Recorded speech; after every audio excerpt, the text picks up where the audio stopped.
स्वागत है जी आपका आपके अपने चैनल सोनू मिश्रा मैथमेटिक्स में। तो चलिए आज मैं आपको प्रतिशत का एक बहुत ही बेहतरीन टाइप सवाल सिखलाता हूँ आज की वीडियो में। हाँ, सवाल का पैटर्न कुछ ऐसा है कि कॉम्पिटिटिव एग्जाम में परीक्षा में प्राप्त अंक पे आधारित कुछ सवाल पूछे जाते हैं। ठीक है, परीक्षा में प्राप्त अंक पे आधारित। तो उसी पैटर्न पे जितने सारे सवाल हैं आज की वीडियो में आपको सिखलाऊंगा। तो लगातार मेरे साथ बने रहिएगा, पूरा वीडियो देखिएगा। और वीडियो अगर आप पूरा देख लेते हो तो आपके समझ में सारी चीज़ें आई कि नहीं आई, आप कमेंट करके जरूर बताइएगा। ठीक है, इतना सा बात हम आपसे उम्मीद करते हैं कि आप निश्चित रूप से बताओगे कि जितनी बातें मैंने आपको पढ़ाया आपके समझ में आया या नहीं आया। ठीक है, बहुत ज़रूरी है यार कि आप मुझे बताओ कि जो मैं आपको बताता हूँ वो आपके समझ में आता है या नहीं आता है। तो चलिए सबसे पहले सवाल की शुरुआत करते हैं। कुछ इस प्रकार का सवाल है ये। पहला सवाल कह रहा है, एक विद्यार्थी को परीक्षा में सफल होने के लिए 40% अंक चाहिए। अगर वह 300 अंक प्राप्त करता है और 20 अंक से अनुत्तीर्ण हो जाता है तो कुल पूर्णांक क्या होगा। ठीक है, कुल पूर्णांक बराबर 8। मेरे भाई, इस तरह के सवाल को सॉल्व करने के लिए सबसे पहले एक बात दिमाग में बैठा लो कि किसी भी एग्जाम में टोटल जो अंक होगा ना वो 100% होगा। कितना परसेंट होगा? 100%। किसी भी एग्जाम में टोटल जो मार्क्स होगा वो कितना परसेंट होगा? 100% होगा। और जरा क्वेश्चन के लैंग्वेज पे गौर करिए, उसे पास होने के लिए कितना परसेंट चाहिए? 40% चाहिए। परसेंटेज में कितने परसेंट? 40%। ध्यान से सुनिएगा, परसेंटेज में 40% चाहिए। लेकिन बच्चा 300 लाया है और 20 नंबर से फेल हो गया है। तो अगर अंक की तरफ देखें तो 300 नंबर लाया है और 20 नंबर से फेल हो गया है, इसका मतलब 20 नंबर और आ जाता तो पास कर जाता। मतलब 320 नंबर आता तो पास कर जाता। तो एक तरफ 40% किसके बराबर हो गया? 320 के बराबर। परसेंटेज में 40% चाहिए और अंक में 320 चाहिए। तो 40% बराबर कितने के? 320 के।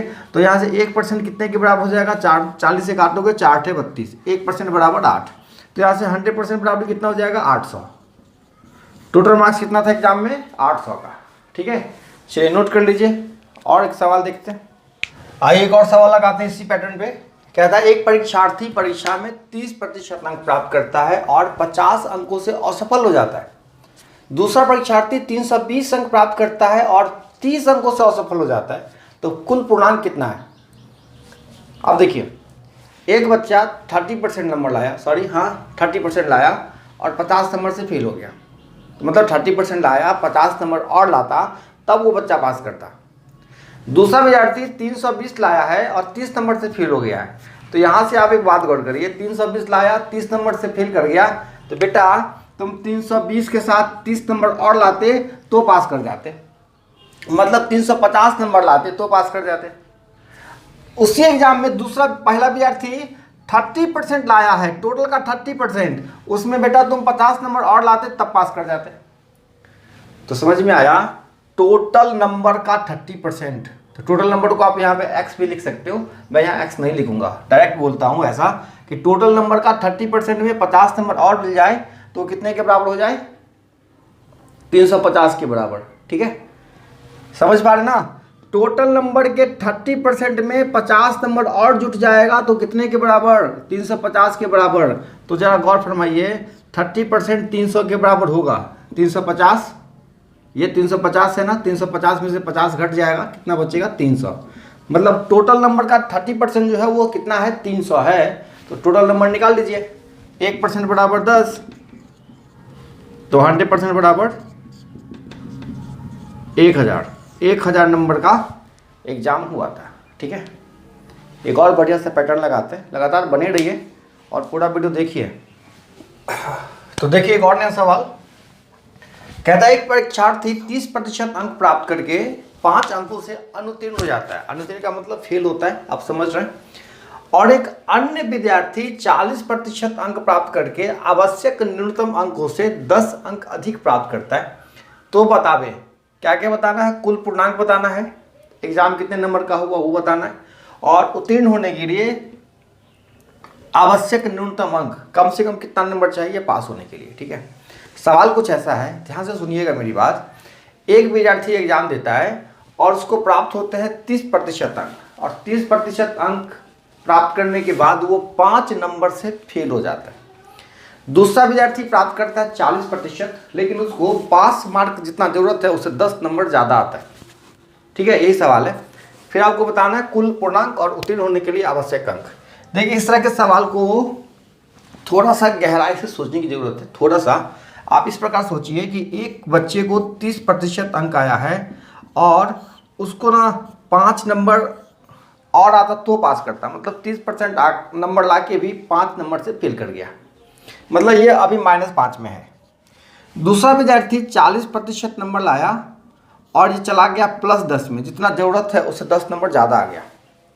तो आप परसेंटेज के हिसाब से देखेंगे कि परसेंटेज में कितने की वृद्धि हुई है, 10% की।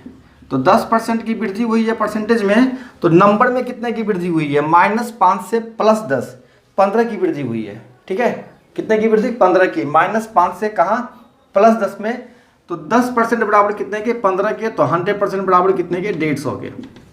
तो आप कहोगे कि 150 नंबर का एग्जाम होना था टोटल, कितने नंबर का, 150 नंबर का। तो अब पहला सवाल का आंसर मिल गया कि 150 नंबर का एग्जाम हुआ है। ठीक है, कोई फॉर्मूला लगाने की जरूरत नहीं है, बस ऐसा सोचा 30% लाया 5 नंबर कम है, 40% लाया 10 नंबर ज़्यादा। तो दोनों में डिफरेंस कितने का, 10% का। 10% में नंबर कितने का अंतर, 15 का। 10% बराबर 15, 100% बराबर 150।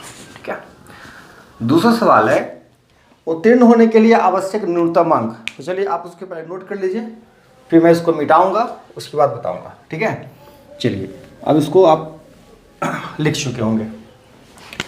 पास मार्क 2 तरीके से निकालेंगे। एक तरीका ये 30% निकाल लो, फिर उसमें 5 नंबर और दे दो, तब बच्चा पास करेगा। और नहीं तो 40% निकाल लो और उसमें से 10 नंबर घटा लो, तब बच्चा पास कर जाएगा। कम से कम उतना नंबर चाहिए। क्यों, क्योंकि 30% ला के ये 5 नंबर से फेल हो रहा है। तो इसको भाई 150 का 30% कितना होता है, 15 या 45। ठीक है, उसमें क्या करो, 5 नंबर और दे दो, कितना हो गया, 50। 50 नंबर पे बच्चा पास कर जाएगा। कम से कम 50 नंबर होने चाहिए। एक रास्ता ये है। दूसरा रास्ता ये है, आप देख पा रहे हैं यहाँ से, तो का 40% निकाल लो, कितना हो गया, 60 नंबर। तो ये 60 नंबर क्या है, पास मार्क से 10 नंबर ज़्यादा है। तो क्या करो, 10 नंबर घटा दो, तो कम से कम बच्चे को कितना नंबर चाहिए, 50 नंबर। तो किसी भी रास्ते से आप क्या कर सकते हो, पास मार्क नंबर निकाल सकते हो। अब इसमें एक और सवाल पूछ सकता है कि पास मार्क का परसेंटेज कितना है। क्या पूछ सकता है, पास मार्क का परसेंटेज कितना है। तो परसेंटेज कैसे निकालेंगे, देख लो, इसको मिटा दे आओ। तो परसेंटेज क्या करना है, 150 नंबर का एग्जाम हुआ था भैया, पास मार्क कितना नंबर है, 50 नंबर। तो 150 का कितना परसेंट, 50 है। तो कहोगे 50 बट्टा 150 गुने 100, 50 या 150, ये सॉल्व करके आएगा 33.1/3%। ये है आपका पास मार्क। ठीक है, चलिए इसी पैटर्न पे एक और सवाल लगाते हैं। अंक प्राप्त करके आवश्यक न्यूनतम अंकों से 30 अंक अधिक प्राप्त करता है, तो बतावे कुल पूर्णांक और उत्तीर्ण होने के लिए आवश्यक न्यूनतम अंक। ठीक है, तो क्या करेंगे, पहला बच्चा 25% लाया है और वो -20 में चल रहा है, और दूसरा बच्चा 50% नंबर लाया है और ये पहुंच गया +30 में। तो जरा आप गौर फरमाइए, परसेंटेज में कितना बढ़ा, 25%। तो 25% कितना के बराबर, -20 से +30, 50 के बराबर। ठीक है, तो 25% बराबर 50। तो यहाँ पे देखोगे 100% कैसे निकलेगा, 200, 2500 के 100, 50 के 200। 200 नंबर का एग्जाम होना था जी। ठीक है, कुल कितने नंबर का एग्जाम हुआ है, 200 नंबर का। अब उसके बाद अगर आपसे ये पूछता है कि पास मार्क कितना है, तो पास मार्क निकालने का 2 रास्ता। एक 25% निकाल के उसको 20 नंबर और दे दो, क्योंकि 25% के बाद उसको 20 नंबर और चाहिए। और नहीं तो दूसरा रास्ता 50% निकाल के उसमें से 30 क्या करो, घटा दो, क्योंकि 50% लाने के बाद उसको 30 नंबर ज़्यादा आया है। तो क्या करना पड़ेगा, घटाना पड़ेगा। तो मैं क्या करूँगा, 2 रास्ता में से जो आसान लगता है, देखिए, तो 200 का 50% आप मौखिक बना सकते हो 100। तो 100 नंबर कब आया है, जब उसको 30 नंबर ज़्यादा आया है। तो 30 नंबर घटा दीजिए जी, इसमें से 70 नंबर चाहिए पास मार्क के लिए। ठीक है, कितना चाहिए, 70 नंबर। अच्छा, इस रास्ते से हो गया।